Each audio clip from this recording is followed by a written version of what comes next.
Good morning, students. Today will be discuss about the details of tense and its different types of rules. Generally English का grammatical part को clear करने के लिए tense की importance होता है। हम टेंस को अर्लियर क्लासेस में फॉर ट्रांसलेशन यूज़ करते थे, but A part of translation को छोड़ के भी टेंसेस का यूज़ जनरली सेंटेंस में जो एरर होता है, जो गलतियाँ होता है, उसको डिटेक्ट करने के लिए होता है। तो टेंस जब तक क्लियर नहीं होगा, हम एक सेंटेंस नहीं लिख पाएंगे, तो हमसे पैराग्राफ भी नहीं लिख पाएंगे। तो फर्स्ट ऑफ ऑल हम देखेंगे about the definition of tense. Tense होता क्या है? टेंस वे रूल्स होते हैं जो हमें बताते हैं काम कौन सी समय और कितना हुआ है। मीन्स टेंस हमें इंडिकेट करता है टाइम और अमाउंट ऑफ वर्क, मीन्स कितना हुआ है, कितना पोर्शन का काम हो चुका है या अभी हो रहा है या कितना अभी करने के लिए बाकी है। तो इसी अकॉर्डिंग हम टेंस को डिटरमिन करते हैं या उसको सिग्निफाइज किया जाता है ये कौन से अंडर में आएगा, प्रेजेंट, पास्ट या फ्यूचर में। In English the definition of tense, the rules of English grammar which tells about the time of work and the duration of work is called tense. English grammar के ये rules, ये नियम जो हमें काम के बारे में बताता है और काम की ड्यूरेशन या कितने टाइम तक काम हो चुका है या होने वाला है या हो रहा है, ये सब के बारे में बताता है, ये टेंस होता है। तो जनरली हमने यहाँ पे देखा टेंस हमें दो चीज़ को इंडिकेट करता है, फर्स्ट समय या time, second amount of work या कितना काम। तो फर्स्ट टाइम को लेके या टाइम को हम डिवाइड करेंगे। टाइम कितने प्रकार के, तो फर्स्ट हम टाइम को डिवाइड करते हैं समय या काल। पहला होता है पास्ट टेंस या भूतकाल, मीन्स जो काम हो चुका है। देन प्रेजेंट टेंस वर्तमान काल जो अभी हो रहा है। नेक्स्ट फ्यूचर जो होने वाला है। तो टाइम को रिगार्डिंग टाइम हमने टाइम को डिफरेंट टाइप्स में डिवाइड किया है, that is past tense, present tense and future tense. And work को लेकर, काम को लेकर मैंने स्टार्टिंग से बताया है अकॉर्डिंग टू डेफिनेशन हमारी जो टेंस वो दो चीज़ को रिप्रेजेंट करता है, एक समय और कितना काम, amount of work.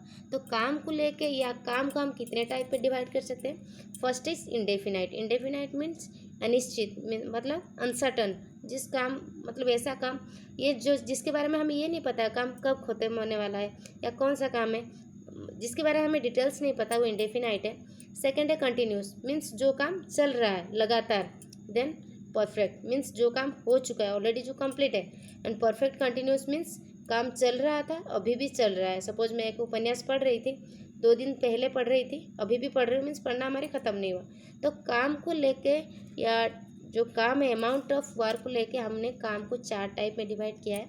Indefinite means uncertain, जिसके बारे में कोई खबर नहीं है, काम कब तक चलेगा या कब खत्म होगा। कंटिन्यूस मीन्स जो अभी चल रहा है। परफेक्ट मीन्स जो ऑलरेडी कंप्लीट हो चुका है। एंड परफेक्ट कंटिन्यूस मीन्स जो चल रहा था और अभी भी चल रहा है। तो हमने यहाँ पे देखा टाइम को लेकर हमने क्लासिफिकेशन देखा और काम को लेके वो क्लासिफिकेशंस बताया मैंने। तो मैंने स्टार्टिंग से बताया टेंस वो होता है जो हमें टाइम और वर्क दोनों के बारे में बताता है, दोनों ही हमें रिप्रेजेंट करता है। तो मैंने टाइम और वर्क की बताया ये डिफरेंटली बताया। जब हम इसको मिक्स कर देंगे देन क्या होगा, बाय मिक्सिंग उसको जब मिक्स करवाया जाएगा टाइम एंड वर्क। टाइम का क्लासिफिकेशन देखिए, प्रेजेंट, पास्ट, फ्यूचर। वर्क का था इंडेफिनाइट, जो अनसर्टन है, पता नहीं है जब कब खत्म होगा या कितना देर तक चलेगा। कंटिन्यूस मीन्स जो लगातार अभी चल रहा है। परफेक्ट मीन्स जो कंप्लीट हो चुका है, already completed. And perfect continuous means पहले चल रहा था, अभी कंटिन्यू है, कंप्लीट नहीं हुआ है। तो हमने ये देखा different types of classification according to time and work. Present indefinite, present continuous, present perfect and present perfect continuous. इसी बेसिस में हम पास्ट को भी इसी के अकॉर्डिंग हम अलग कर सकते हैं, past indefinite, continuous, perfect and perfect continuous. Then future को भी हम इसी अकॉर्डिंग 4 टाइप्स में हम इसको डिवाइड कर सकते हैं। This are the form of tense. हमने यहाँ पे देखा टेंस का 3 टाइप्स होता है, present, past and future. Forms 4 होता है, different types of. Then what about the concepts of helping verb. Concepts of helping verb क्या होता है टेंस के रिगार्डिंग। जनरली हम जो रूल्स होता है, रूल्स को जानने से पहले हम हेल्पिंग वर्ब को कंसिडर करके कैसे हम टेंस या काल की पहचान कर सकते हैं। जनरली प्रेजेंट टेंस का जो हेल्पिंग वर्ब्स हम यूज़ करते हैं वो डू, डज होता है। सेकेंड में इज, एम, आर होता है। एंड हैज़ और हैव का यूज़ करते हैं हम प्रेजेंट टेंस में। एक सेंटेंस है for example, Ram is a doctor. Ram एक डॉक्टर है, तो वहाँ पे हमें डिटेल्स नहीं पता अभी तक, सपोज हमें टेंस की डिटेल्स नहीं पता, बट हमने यहाँ पे हेल्पिंग वर्ब देखा है कि यहाँ पे इज का यूज हुआ है, तो इसी के अकॉर्डिंग हम बता देंगे कि दिस इज प्रेजेंट टेंस। तो ये पहचान होता है concepts regarding helping verbs. Helping verbs को लेके हम सेंटेंस की पहचान कैसे कर सकते हैं? तो प्रेजेंट टेंस की पहचान जो होता है डू डज होता है, इज एम आर होता है, या हैज और हैव होता है। This is the science of present tense, या these are the helping verb of present tense. Then past tense में हम क्या यूज़ करते हैं? डू डज के बदले हम डिड का यूज़ करते हैं, इज एम आर के बदले हम वाज और वेयर का यूज़ करते हैं, हैज़ और हैव के बदले हम हैड का यूज़ करते हैं। तो these are the helping verbs of past tense. Future में क्या यूज़ किया जाता है? Will shall and will shall plus have का यूज़ भी हम कर सकते हैं। तो हम ये हेल्पिंग वर्ब को देख के भी हम एक सेंटेंस का पता कर सकते हैं एक्चुअली वो कौन सी टेंस में है, प्रेजेंट टेंस में है, पास्ट टेंस में है या फ्यूचर टेंस में। ये लुक्स रहते हुए मतलब आउटर स्ट्रक्चर देख के भी हम कभी कभी सेंटेंस को सिग्निफाई कर सकते हैं, weather it may be present, past और फ्यूचर, ये सारे हेल्पिंग वर्ब्स को देख के। अच्छा, मैंने स्टार्टिंग से बताया tense is the combination of time and work. तो टाइम को लेकर तो हमने ये बता दिया, ये जो होता है helping verbs this represent about the times, ये टाइम को रिप्रेजेंट करता है। आई एम ए डॉक्टर, मैं एक डॉक्टर हूँ, ये present. I was a doctor, मैं एक डॉक्टर थी, ये पास्ट। तो ये सारा होता है जो टाइम को रिप्रेजेंट करते हैं, that are the helping verbs. Then हम जनरली अकॉर्डिंग टू काम को लेके हम कैसे पहचान कर सकते हैं? जनरली हमने जब 3 फॉर्म्स ऑफ वर्ब पढ़ा है, डू डिड डन होता है, गो वेंट गॉन, ये 3 forms, first form, second form, third form. तो हम इसको देखे, इसको रिकॉग्नाइज या इसको ये वर्ब को देख के हम कैसे रिकॉग्नाइज कर सकते हैं कि हम प्रेजेंट में हैं, फर्स्ट में या फ्यूचर में। यहाँ पे फॉर एग्जांपल हमें ये बताया गया है जो हमारी इंडेफिनाइट होता है या प्रेजेंट, पास्ट या फ्यूचर इंडेफिनाइट, कुछ में भी वो इंडेफिनाइट में हम वर्ब की फर्स्ट फॉर्म को यूज़ करते हैं। For example I play cricket, verb की फर्स्ट फॉर्म यूज़ हुआ है, means that is present indefinite. तो इंडेफिनाइट का फॉर्म क्या होता है? वर्ब का फर्स्ट फॉर्म होता है, या हम इंडेफिनाइट में वर्ब का फर्स्ट फॉर्म को यूज़ करते हैं अकॉर्डिंग टू वर्क। कंटिन्यूस के लिए फर्स्ट फॉर्म प्लस आईएनजी, जैसे आई एम प्लेइंग, आईएनजी हुआ है, मैं खेल रही हूँ अभी, हेंस कंटिन्यूस के लिए हम मेन की जो वर्ब का जो मेन वर्ब होता है उसमें आईएनजी यूज़ करते हैं। और जो थर्ड फॉर्म के लिए या हमारे जो परफेक्ट होता है उसके लिए हम वर्ब का थर्ड फॉर्म को यूज़ करते हैं, जैसे हमारे यहाँ पे प्लेड का यूज़ करवाया गया है। तो हमने यहाँ पे अकॉर्डिंग टू वर्क काम की जो ड्यूरेशन होता है या काम कितना हुआ है उसकी अकॉर्डिंग हम एक सेंटेंस की पहचान कैसे कर सकते हैं ना, उसकी वर्ब को देखे। अगर वो फर्स्ट फॉर्म में है that is it is indefinite, अगर वो first form plus ING form में है इट इज़ कंटिन्यूस, और अगर वो थर्ड फॉर्म में है मीन्स काम हो चुका है।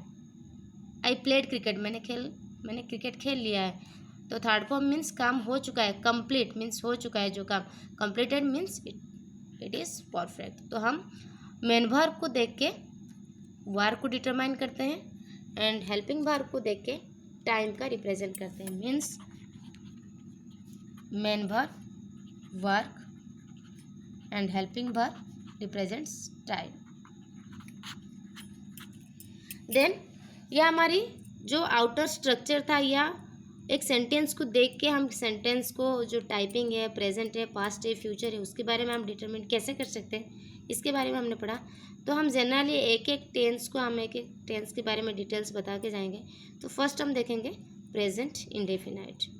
प्रेजेंट इंडेफिनाइट इसको पढ़ने से पहले इसको हम देख लेते हैं इसका यूजेस कहाँ पे होता है। हम जनरली प्रेजेंट इंडेफिनाइट का यूज़ कहाँ पे करते हैं? फर्स्ट होता है हैबिचुअल एक्शन, जो हमारी आदतें होता है, जैसे कि for example I go to school every day, मैं हर रोज़ स्कूल जाती हूँ, एवरी डे ये आदत है, हैबिचुअल है। हैबिचुअल एक्शन के लिए हम प्रेजेंट का यूज़ करते हैं। जनरल ट्रूथ, जो जनरल ट्रूथ होता है मीन्स कोई भी कंडीशन हो, ये जो ट्रूथ होता है बदलने वाले नहीं है। जैसे the earth revolves around the sun, जो धरती होता है सूरज की चारों ओर घूमता है, इसमें ये कभी चेंज नहीं हो सकता, ये जनरल ट्रूथ है। इसके लिए भी हम प्रेजेंट इंडेफिनाइट यूज़ करते हैं। जनरल स्टेटमेंट जो होता है, जनरल स्टेटमेंट कैसे? For example honesty is the best policy, ये जनरल स्टेटमेंट होता है, ये हमेशा के लिए सच है। प्रोवर्ब्स मीन्स होता है जो मुहावरे होते हैं। All that glitters is not good, जितने भी चमकते हुए चीज़ वो सारे सोने नहीं होते। ये different types, habitual action, general truth, general statement and proverbs, ये सारे कंडीशन के लिए हम प्रेजेंट इंडेफिनाइट का यूज़ करते हैं। या सेंटेंस का लुक क्या है, पहचान कैसे है ना, जिस सेंटेंस में ता है, ती है, ते है, तो ये सब जिस सेंटेंस में पाए जाएंगे this represent present indefinite. For example, मैं खेलता हूँ, तुम खेलते हो, हो जाता है। ये देखिए, ता हूँ, ते हो, ता है, ये सब जिसमें पाया जाता है दिस रिप्रेजेंट्स या this indicates to the present indefinite tense. Then present indefinite tense में हमें डिफरेंट टाइप्स ऑफ सेंटेंस का स्ट्रक्चर देखना है। तो फर्स्ट ऑफ ऑल हम देखेंगे अफर्मेटिव सेंटेंस। मैंने सेंटेंस में डिस्क्राइब किया था what is affirmative sentence, means कथात्मक वाक्य होता है। इसमें जनरली हम डिटेल्स में नहीं जाएंगे, टेंस की रिगार्डिंग बात करेंगे। तो इसका सेंटेंस स्ट्रक्चर क्या होता है, सब्जेक्ट प्लस मेन वर्ब का फर्स्ट फॉर्म प्लस एस और ईएस एंड ऑब्जेक्ट, ये होता है sentence structure of affirmative sentence in present indefinite. Subject means काम को जो करता है, मेन वर्ब मीन्स वर्किंग, जो भी काम हो रहा है, का फर्स्ट फॉर्म। मैंने पहले ही कहा है फर्स्ट फॉर्म का यूज़ हम इंडेफिनाइट में करते हैं, फर्स्ट फॉर्म प्लस आईएनजी का यूज़ हम कंटिन्यूस में करते हैं, थर्ड फॉर्म का यूज़ हम परफेक्ट में करते हैं। एंड एस और ईएस का यूज़ कहाँ पे होता है ना, सब्जेक्ट को देख के यूज़ करते हैं। सब्जेक्ट अगर थर्ड पर्सन सिंगुलर हुआ देन हम एस और ईएस का यूज़ करते हैं, बाकी फर्स्ट पर्सन और सेकंड पर्सन में इसका यूज़ नहीं होता। देन ऑब्जेक्ट अगर प्रेजेंट हो तो, for example, Ram plays cricket, Ram cricket खेलता है, यहाँ पे सब्जेक्ट हो गया राम, मेन वर्ब क्या करता है, खेलता है, तो play, but that is third person singular, तो अकॉर्डिंग टू इट हो जाएगा Ram plays cricket. Subject verb का first form plus object and S और ES, it depends upon the subject. Then I play cricket, मैं क्रिकेट खेलता हूँ, I, that is ये third person नहीं है, तो हम जनरली यहाँ पे एस और ईएस का यूज़ नहीं करते हैं, तो हम यहाँ पे यूज़ किए I play cricket. Then you know English, तुम इंग्लिश जानते हो, तो यू मीन सेकंड पर्सन है, थर्ड पर्सन नहीं है, तो यहाँ पे भी हम एस और ईएस का यूज़ नहीं करते हैं। तो that is about the affirmative sentence of present indefinite. Sentence structure क्या है, सब्जेक्ट प्लस मेन वर्ब का फर्स्ट फॉर्म प्लस एस और ES according to the subject, whether it may be third person singular, then object. Then the second is negative sentence. हम present indefinite का negative form कैसे कर सकते हैं।